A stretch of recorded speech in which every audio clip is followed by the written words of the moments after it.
मित्रों, आप सभी का पुस्तक विद्या एकेडमी में हार्दिक स्वागत एवं अभिनंदन है। हम आज अलंकार का एक अलग से भाग करने जा रहे हैं, जिसका अगर नाम दिया जाए तो अर्थालंकार के अन्य भेद, जो हमने पिछले वीडियो में कुछ बता दिया था। और आज जो है, जो हमने पिछले ही वीडियो में कहा था अंतिम भाग, अंतिम सर्ग में, कि पांच अलंकार जो है क्या है, बचे हुए हैं। तो पांच अलंकार कौन कौन से हैं, उस हिसाब से हम आपको जा रहे हैं आज उनको दर्शाने। ठीक है, तो अलंकार कौन कौन से हैं? अतिशयोक्ति अलंकार है, और अन्योक्ति है, भ्रांतिमान अलंकार है, संदेह अलंकार है, और कौन सा है? मानवीकरण अलंकार। ठीक है, तो ये सब हम आपको पढ़ाने जा रहे हैं। तो अगर शुरू करें तो हम शुरू करेंगे किससे? नंबर 1 से, और सबसे कहेंगे प्रसिद्धतम अलंकार से, जिसको कहा जाता है अतिशयोक्ति। अतिशयोक्ति, ठीक है। मतलब कि किसी अगर काव्य को लिखा जाता है, या हम लिखते हैं या पढ़ते हैं, तो एक अलंकार उसमें ऐसा बनता है, माफ कीजिएगा शोर था मेरे, तो एक अलंकार ऐसा बनता है जिसमें क्या होता है कि शब्दों के माध्यम से जो चीज जितनी होती है उससे ज्यादा बढ़ा चढ़ा के दिखाया जाता है। जैसे तिल का ताड़ बनाना और राई का पहाड़ बनाना। ठीक है, हमारे हिंदी में एक मुहावरा कहा जाता है कि राई का पहाड़। ठीक है, अब राई का पहाड़ तो होता नहीं। ठीक है, तो अतिशयोक्ति का मतलब क्या कि जब हम किसी काव्य या साहित्य को पढ़ते हैं, तो जो शब्दों के माध्यम से खेल होता है, उसका जो खेल जाल बैठाया जाता है, उसमें जो चीज छोटी दिखाई देती है उसको बढ़ा चढ़ा के शब्दों के वजन के मुताबिक उसका भार क्या होता है, बढ़ा दिया जाता है। ठीक है, तो भार बढ़ाया कैसे जाता है उसका हम आपको क्या एग्जांपल देते हैं, देखिएगा। एग्जांपल अगर कहें तो उदाहरण, उसके उदाहरण जो है बड़ा ही खूबसूरत एक उदाहरण आपको दिया गया है। आगे नदियां खड़ी अपार,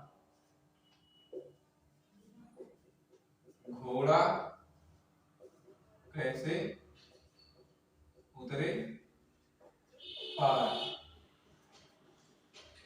राणा ने सोचा इस पार, तब तक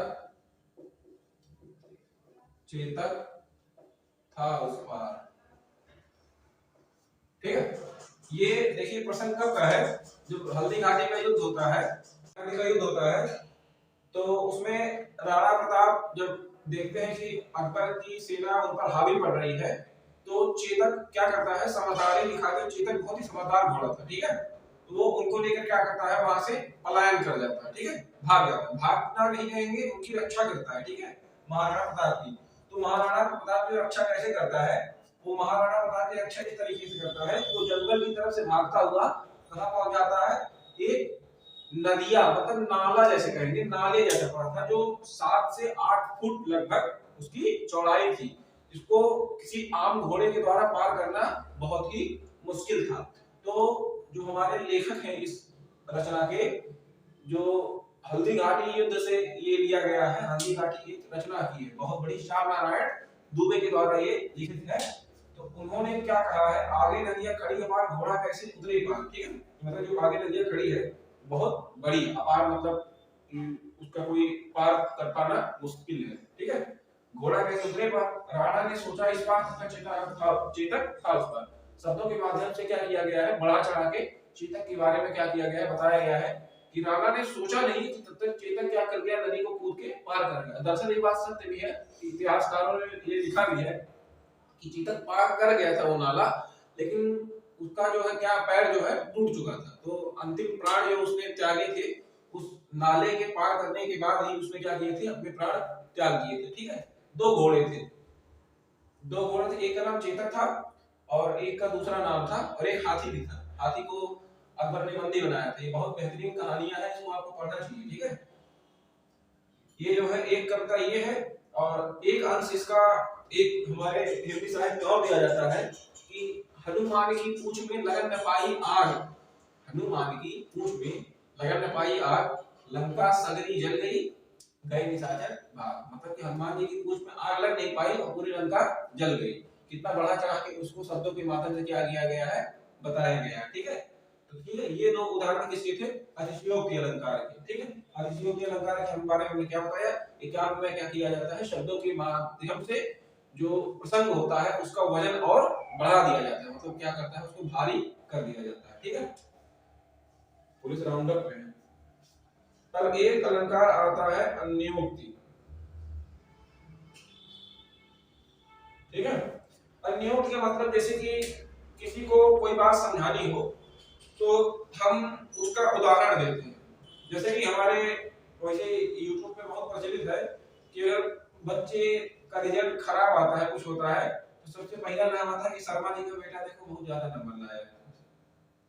शर्मा जी का बेटा वो मौजूद नहीं है, लेकिन क्या है कि शर्मा जी का बेटा को दिखाया जा रहा है। शर्मा जी का बेटा असल में मौजूद है नहीं, कि वो मनगढ़ंत एक कहानी है, वो तो हमारे अभिभावकों के ऊपर क्या करता है, निर्भर करता है। ठीक है, तो हमारा उदाहरण दिया जाता है, हम कितना भी अच्छा काम कर लें, या अगर मतलब एक बोलेंगे कि डीमोरलाइजेशन किया जाता है, हमारा डी मोटिवेट किया जाता है हमको, कि कुढ़े अंदर से कुढ़ना जिसको बोलते हैं वो होता है, कि उसका उदाहरण देंगे कि वो देखो ऐसा कर रहा है, वो देखो ऐसा कर रहा है। ठीक है, तो ऐसा ही इसमें होता है अन्योक्ति में, वो अन्योक्ति अलंकार का इस्तेमाल करते हैं। ठीक है, तो अन्योक्ति अलंकार का इस्तेमाल वो कैसे करते हैं, प्रयोग जो करते हैं वो कैसे करते हैं कि हम वहां पे मौजूद हैं और हमको उनको कोई बात समझानी है, तो क्या करेंगे, ऐसी चीज का उदाहरण देंगे, ऐसी वस्तु का उदाहरण देंगे जो असल में वहां उस समय उस सिचुएशन में उस माहौल में मौजूद नहीं है, लेकिन क्या करेंगे उसका उदाहरण देंगे। जैसे कि ये एक हमारे जो कवि हैं, सबसे महानतम कवियों में से एक जो है बिहारी लाल, बिहारी लाल की बिहारी रसिक जो रचना है, बिहारी रसिक रचना में उन्होंने एक प्रसंग दिया है। उस प्रसंग का ये देखिए है, उस प्रसंग को हम लिख देते हैं आपके लिए। नहीं पराग नहीं मधुर मद, नहीं विकास इल काल, अली कली सोबद्यो आगे कौन हवा। ठीक है, ये उन्होंने बहुत अच्छा प्रसंग दिया। एक मतलब राजा जय सिंह थे, जिसके ये शासन में क्या करते थे, कविता कवि रचना करते थे। उनके क्या थे, एक बोलेंगे कि कवि थे, दरबारी कवि थे उनके, तो उनके दरबार में ये क्या करते थे, रचना करते रहते। ठीक है, नहीं पराग नहीं मधुर मधु, नहीं विकास इनकाल। पराग का मतलब क्या होता है, भौरा। ठीक है, भौरा जो होता है, और मधुर मध, ना पराग है ना मधुर मधु, ना ही विकास इनकाल, ना कोई विकास हो रहा है। ठीक है, अली कली ही सोबध्यम आगे कौन। अब इसे क्या है कि भौरा जो है क्या, वो ना उस फूल में सुगंध है ना कुछ, वो उसमें घुस चुका, मतलब उसके ऊपर मंडरा रहा है। जैसे कि मतलब क्या हुआ था कि राजा जैसे कि उस समय नई नई शादी हुई थी, जो उनकी नई रानी थी, सबसे छोटी रानी, वो उनके साथ क्या हो गया था, उनका जीवन क्या हो गया था, रसमय, एक हमारा हिंदी शब्द है रसमय हो गया था। ठीक है, तो हिंदी शब्दों का प्रयोग करना चाहिए जिससे आप समझ जाए, दूसरा ना समझ पाए। ठीक है, तो क्या है, उनका जीवन क्या हो गया था, रसमय हो गया था। तो उन्होंने राजा जी को व्यक्त करते हुए लिखा था कि छोटी रानी जी के आते आते ही आपका जीवन रसमय हो गया, तो राज्य का विकास कैसे होगा। तो उन्होंने भंवरे और फूल, फूल जो पुष्प होता है उसका उदाहरण लेकर क्या किया है, उनको क्या किया है, एक चोट मारी है, क्या किया है, व्यंग मारा है, जिससे क्या हो, राजा जी की बुद्धि खुल जाए। ठीक है, और राजा जी की बुद्धि खुल भी गई थी, फिर उसके बाद उन्होंने राज्य की रक्षा की थी। ठीक है, ये बहुत ही लंबी ये भी कहानी है। एक मिनट हम कपड़ा देख लें, कपड़ा थोड़ा दूर रखिए। ठीक है, ये जो है प्रसंग है अन्योक्ति अलंकार। अन्योक्ति मतलब क्या, कि प्रस्तुत जो व्यक्ति है उसको कोई बात समझानी हो तो अप्रस्तुत चीज से क्या किया जाता है, उस पर चोट मारी जाती है, व्यंग मारा जाता है या उसको समझाया जाता है। ठीक है, ये दो अलंकार हम क्या करते हैं, खत्म कर चुके हैं। अब हम पढ़ाते हैं आपको भ्रांतिमान के बारे में। भ्रांतिमान अलंकार में क्या है, भ्रम पैदा होता है, ठीक है। और भ्रम कैसा पैदा होता है, जैसे कोई चीज है उसको रचना के माध्यम से ऐसा दिखा दिया जाएगा कि उसमें उसको पढ़ने के बाद आपको भ्रम लगेगा, ऐसी सिचुएशन बना दी जाएगी, ऐसा माहौल बना दिया जाएगा। तो केशव दास ने रचना जो अपनी लिखी है रामचंद्रिका, शायद उसी का एक प्रसंग है, उसमें उन्होंने एक बहुत ही बेहतरीन उदाहरण दिया है। क्या दिया है देखिएगा, देखिएगा मतलब, नाक का मोती अधर की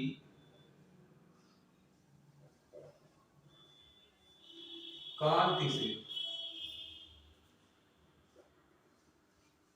बीज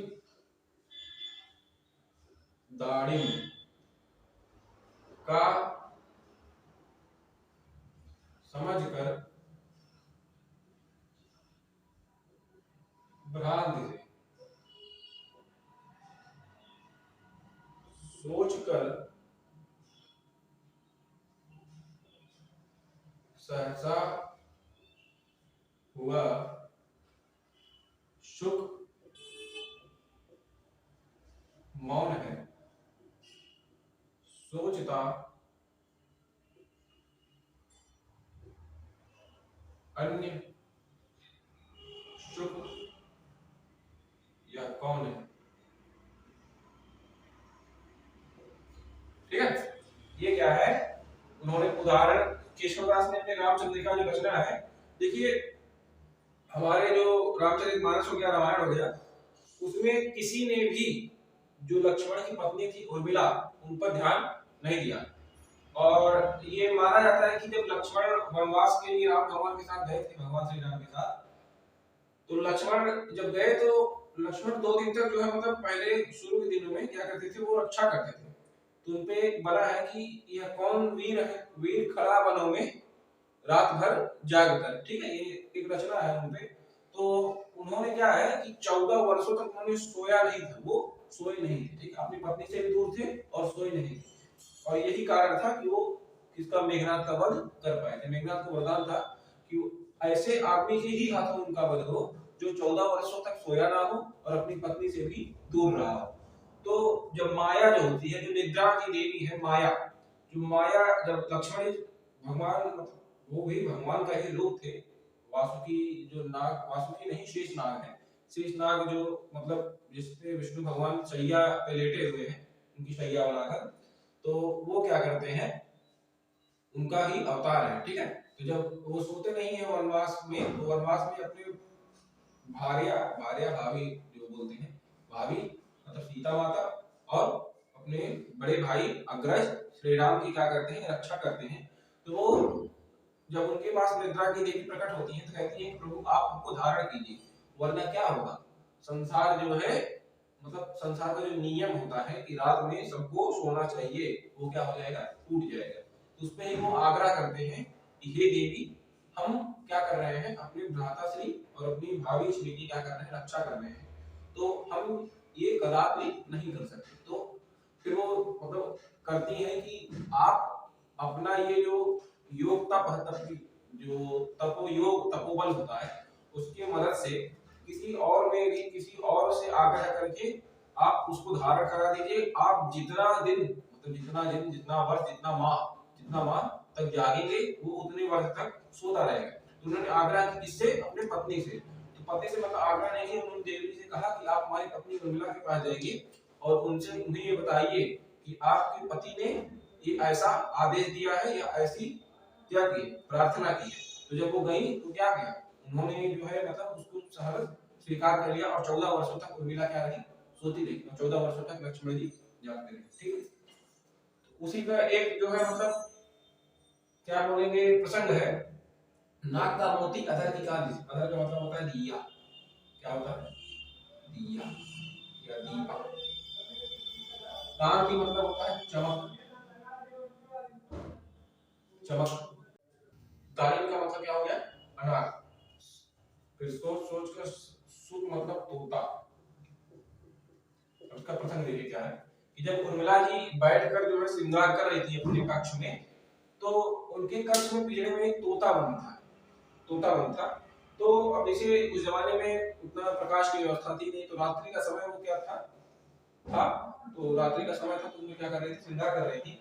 तो दिया जो होता है, दीपक जलता था पहले जमाने में, दीपक की जो चमक होती है, हल्की हल्की चमक, तो वो नाक में एक मोती पहनते थे, वो जो नाक का मोती था अनार के दाने के जैसा लाल लाल चमकता था। तो जो तोता था उनके मतलब क्या, तोता जो है उनके कक्ष में था, वो इतना भ्रमित हो गया, वो सोचता था कि इस कमरे में दूसरा तोता कहाँ से आ गया जिसके मुंह में अनार का दाना है, ठीक है, अनार का दाना है। तो क्या तोते के मन में क्या हो गया, भ्रम पैदा हो गया, ठीक है। यही एक उदाहरण है। एक है दिया है, मुन्ना तब देख देख के मम्मी के सर पे दो चोटी, भ्रमित हुआ या मानकर कि सर पे सांपिन या नागिन लोटी। मतलब उसको भ्रम पैदा हो गया बच्चे को कि मम्मी के मतलब उसकी माता श्री के सर पे क्या है, नागिन बैठी है, उसकी माँ अपनी माँ की चोटी देखकर, ठीक है। ये जो है क्या है, उदाहरण है किसका, भ्रांतिमान का। संदेह का क्या है, सारी बीच नारी है कि नारी बीच सारी, सारी बीच नारी है कि नारी बीच सारी, सारी है कि नारी है, नारी है कि सारी है, ठीक है। ये जो है, ये मतलब एक जब नायिका कोई साड़ी पहनती है तो कभी देखकर उसको संदेह हो जाता है कि मतलब साड़ी को नारी ने लपेट रखा है कि नारी को साड़ी ने लपेट रखा है, और नारी के बीच में साड़ी है कि साड़ी के बीच में नारी है। ये उसको क्या होता है, संदेह पैदा होता है। संदेह और भ्रम दोनों चीजों में अंतर होता है, ठीक है। संदेह शक की बीमारी पैदा करता है, भ्रम जो है अलग चीज होती है, ठीक है। भ्रम दिमाग को अंधा करता है, तो संदेह क्या करता है, कभी कभी दिमाग को तेज भी कर देता है, ठीक है। और पांचवा जो अलंकार है मानवीकरण, मानवीकरण के दो उदाहरण हम देंगे।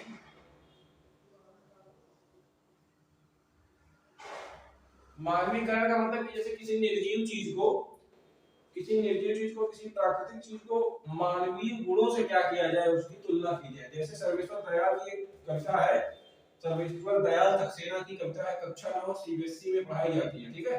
कक्षा 9 सीबीएसई में पढ़ाई जाती है। मेघ आए बड़े बन ठन के शहर के, मेघ आए बड़े बन ठन के शहर के। मेघ का मतलब ऐसे हो गया कोई रिश्तेदार, पाहुन, हाँ पूरी कविता देखिए, पाहुन जो आए हो गांव के शहर के, मेघ आए बड़े बन ठन के शहर के। पाहुन का मतलब होता है अतिथि, ठीक है। मेघ आए बड़े बन ठन के, बन ठन के शहर में कौन आता है, मेहमान आता है शहर से या कहीं से भी मेहमान आता है। मेघ तो भाई बनेगा चलेगा नहीं, श्रृंगार करने का काम किसका है, मनुष्य का काम है, मेघ तो करेगा नहीं। क्या है, प्राकृतिक या किसी और चीज को क्या करता है, किससे किया जाता है तुलना, मानवीय गुण से, मानवीय गुण से। एक उसी में और कविता है, उसी का आंसर है, धूल घाघरा उठा के भागी। घाघरा उठा कौन भागता है, छोटी सी बच्ची। धूल को क्या कहा गया है, ये छोटी बच्ची माना गया है। जब कोई मतलब मेघ को देखती है तो धूल नहीं उड़ती है, हवा चलती है, धूल उड़ती है, तो वैसे ही क्या है, छोटी इसको बच्ची मानकर मानवीय गुणों से क्या किया गया है। अब घाघरा उठा के बच्ची भागेगी और को भागेगी, क्या लोग भागेंगे घाघरा उठा के, है छोटी बच्ची घाघरा उठा के भागती है, ठीक है। तो ये क्या है, अलंकार जो है हमारा क्या होता है, समाप्त। और अगले वीडियो में हम रस का जो है अनावरण करेंगे, ठीक है, हम रस को शुरू करेंगे। तो तब तक के लिए बने रहिए वीडियो में, चैनल को सब्सक्राइब कीजिए, वीडियो को लाइक कीजिए। धन्यवाद, आपका दिन शुभ।